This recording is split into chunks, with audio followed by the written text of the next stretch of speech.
Hello students, this is biomaths classes. मैं नोनिका वर्मा और आज हम करेंगे 10th क्लास का topic life processes. Last class में हमने डिस्कस करा था about the mechanism of photosynthesis.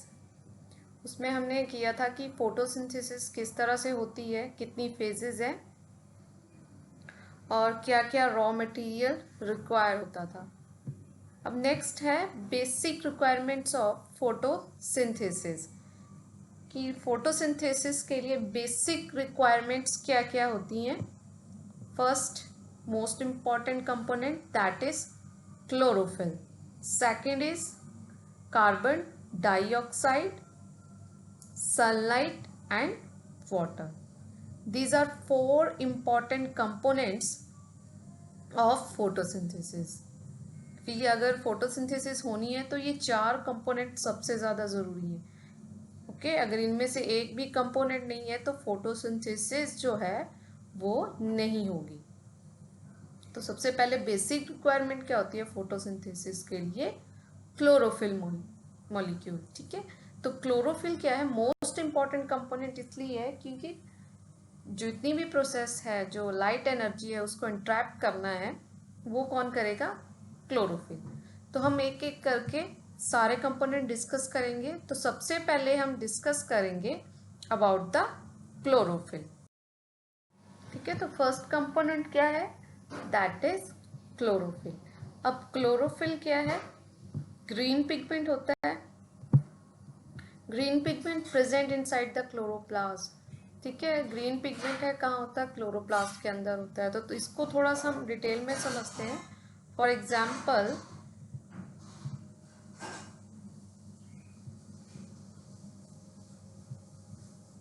जैसे ये लीफ है, तो प्लांट्स के जितने भी लीफ होते हैं वो किस तरह के होते हैं? They all are green in colour. Okay, तो क्या लीफ है? अब जो क्लोरोप्लास्ट है वो कहाँ पे है? लीव्स के अंदर होता है। ठीक है, सॉरी, क्लोरोफिल कहाँ है? लीफ के अंदर है। That is green colour pigment leaf में होगा, इसीलिए जितने भी प्लांट्स हैं वो हमें किस कलर के दिखते हैं? ग्रीन कलर के दिखते हैं। अब ये ग्रीन पिगमेंट लीफ में तो प्रेजेंट है, ठीक है, लेकिन लीफ में कहाँ आएंगे? लीफ में क्या होंगे? सेल्स होंगे। ओके, अब सेल्स में क्या होती हैं? ऑर्गेनेलीज होती हैं। तो कौन सी ऑर्गेनेली है वो? क्लोरोप्लास्ट। उसके अंदर क्या है? क्लोरोफिल। क्लोरोफिल कहाँ प्रेजेंट होता है? एग्जैक्ट लोकेशन कहाँ है क्लोरोफिल की? क्लोरोप्लास्ट के अंदर। ओके, अब है कि क्लोरोफिल का काम क्या है? क्लोरोफिल क्या करता है? अब्जॉर्प्शन ऑफ लाइट, कि जो भी सनलाइट लीफ पे पड़ेगी उसको कौन अब्जॉर्ब करता है? सिर्फ क्लोरोफिल मॉलिक्यूल। इसलिए मोस्ट इंपॉर्टेंट कंपोनेंट है फोटोसिंथेसिस में क्लोरोफिल, क्योंकि ये जितनी भी लाइट है प्लांट में, सिर्फ क्लोरोफिल एक ऐसा मॉलिक्यूल है वो लाइट को अब्जॉर्ब कर सकता है। दैट्स वाई प्लांट अपना फूड इजीली बनाते हैं। अब जैसे ह्यूमंस की बात करें या एनिमल्स की बात करें, तो वो अपना फूड खुद क्यों नहीं बना सकते रॉ मटेरियल की हेल्प से? क्योंकि सनलाइट भी है, वाटर भी है। ठीक है, तो दैट्स वाई कि हम जो ह्यूमंस हैं या एनिमल्स हैं तो they don't have this pigment that is chlorophyll, इसीलिए वो अपना खाना खुद नहीं बना सकते। लेकिन प्लांट्स के पास क्या है? क्लोरोफिल है, इसलिए वो अपना फूड खुद बना सकते हैं। ओके, नेक्स्ट इज, जो स्क्रीन पे दिख रही है, this is the transverse section of leaf. ठीक है, कि लीफ का एक सेक्शन लिया हुआ है। जैसे फॉर एग्जांपल ये लीफ है, इसको यहाँ से कट किया हुआ है। ठीक है, और उसको माइक्रोस्कोप के नीचे जब हम स्टडी करेंगे तो हमें कुछ इस तरह का स्ट्रक्चर दिखाई देता है। ओके, ठीक है, इस तरह से लेयर्स बनी होगी। तो जो लीफ है दे हैविंग अपर एपिडर्मिस, एक लेयर बनाएंगे, और नीचे की तरफ भी क्या होती है? Lower epidermis. ठीक है, तो जैसे लीफ को यहाँ से काटा तो अपर एपिडर्मिस ऊपर की तरफ होगी, नीचे की तरफ क्या होगी? Lower epidermis. This one is the upper epidermis, और ये नीचे वाली कौन सी लेयर है? Lower epidermis.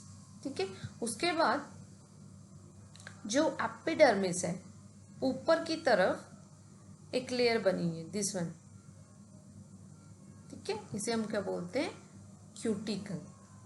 क्यूटिकल क्या है, एक वैक्सी लेयर होती है, वैक्स होती है ना, उस तरह की लेयर होती है लीफ, ठीक है।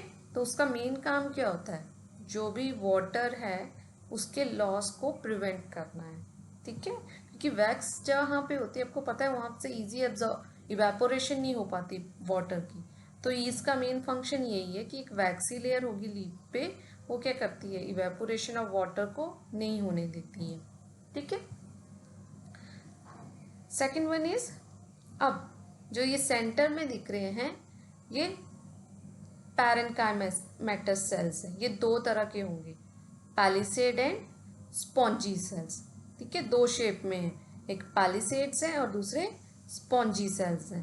पैलिसेड कैसे होते हैं, इलोंगेटेड हैं, देखो, ठीक है, जैसे दिख रहे हैं, और कैसे अरेंज है, ये बहुत ज़्यादा कंपैक्टली अरेंज है, इनमें स्पेस नहीं आपको दिख रहा है, कंपैक्टली अरेंज होते हैं। दूसरे तरह के जो सेल्स हैं वो हैं स्पॉन्जी सेल्स। स्पॉन्जी सेल्स कैसे हैं, सर्कुलर है, और ये देखो यहाँ बीच बीच में क्या है, स्पेस दिया हुआ है, ठीक है। और जो यहाँ पे ये चीज़ दिखाई हुई है सेल्स के अंदर, दिस इज क्लोरोप्लास्ट, ठीक है, ये सब में उस तरह से लेबलिंग होगी। तो ये क्या चीज़ दिखाई हुई है, क्लोरोप्लास्ट। तो जब भी एग्जाम में अगर डायग्राम ड्रॉ करने को आती है तो आप इस तरह से सिंपल ड्रॉ कर सकते हो, और हर सेल में क्लोरोप्लास्ट भरने की ज़रूरत नहीं होती, आप 2 सेल में दिखा दो, that represent the whole diagram, ठीक है। तो उससे क्या होता है, एक तो आपका टाइम सेव हो जाता है, ओके, और मतलब टाइम वेस्ट नहीं होगा।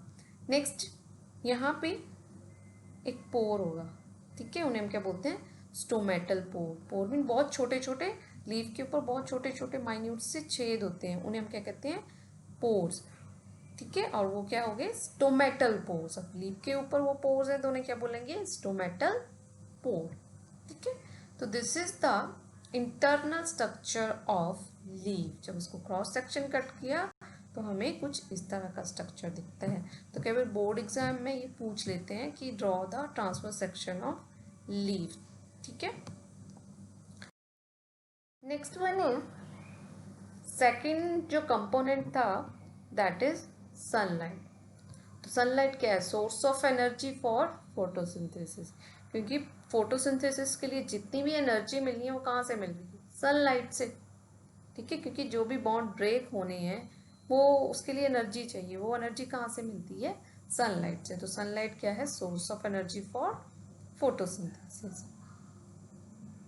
Next component is water.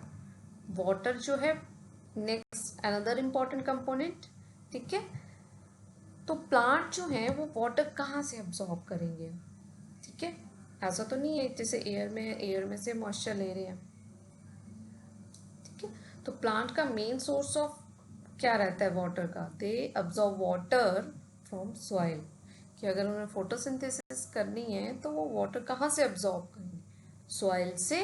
और कैसे अब्सॉर्ब करते हैं, विद देयर रूट्स, कि प्लांट्स में क्या होती हैं, रूट्स होती हैं, उसके थ्रू वो सॉइल से क्या लेंगे, जो भी फोटोसिंथेसिस के लिए वाटर चाहिए प्लांट को, सारा कहाँ से आता है, सॉइल से आता है, ठीक है।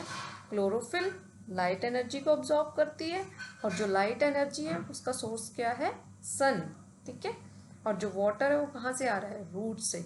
तो साथ में जब वाटर अब्सॉर्ब होता है तो अदर इम्पॉर्टेंट मटेरियल्स जो जो भी अदर न्यूट्रिएंट्स हैं वो भी साथ में क्या हो जाते हैं, मिनरल्स हैं, वो भी साथ में वाटर के साथ प्लांट्स, वो भी रूट के साथ, रूट की हेल्प से वाटर के साथ एब्जॉर्ब कर लेते हैं, ओके।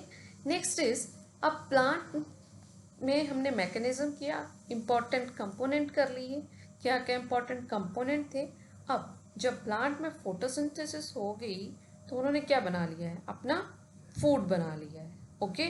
अब उनका क्या है, फूड प्रिपेयर कर चुके हैं। जब अब ऐसा तो है नहीं कि वो लिमिटेड कि हाँ थोड़ा सा बनाएंगे थोड़ा सा बाद में बनाएंगे, ठीक है।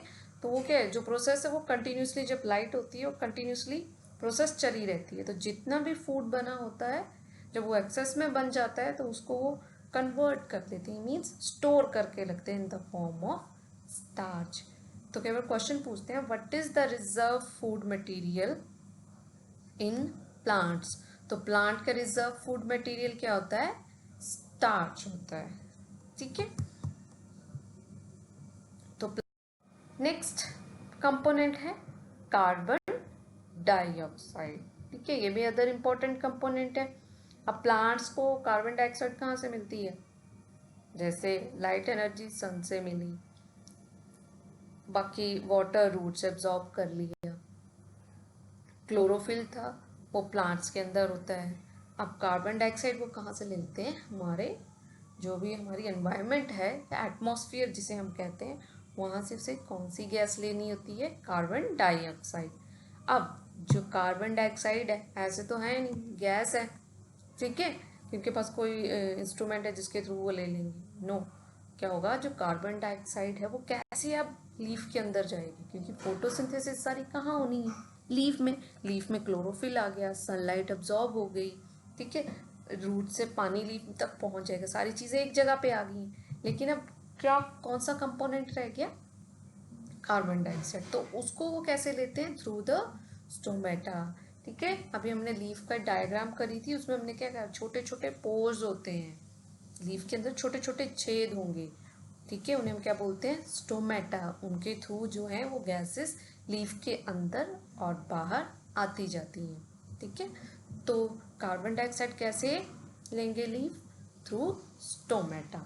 नेक्स्ट इज, अब स्टोमेटा क्या है? कुछ नहीं है, टाइनी पोर्स हैं जो लीफ के सरफेस पे होते हैं। ठीक है, कि जितना भी लीफ का सरफेस है उस सब में छोटे छोटे पोर्स होंगे जिनके through plant exchange of gases करते हैं। ठीक है, तो मीन्स फंक्शन भी आ जाता है। What is the important function of stomata? That it help in exchange of the gases. तो आज हम इतना ही करेंगे, उसके बाद नेक्स्ट स्लाइड में या नेक्स्ट जब भी अपडेट करूँगी बाकी का हम उस स्लाइड में करेंगे। ठीक है, तो अगर वीडियो अच्छी लगी हो तो आप लाइक, शेयर और सब्सक्राइब ज़रूर करें। और अगर कोई आपको डाउट है तो आप कमेंट बॉक्स में मुझे कमेंट करके पूछ सकते हैं।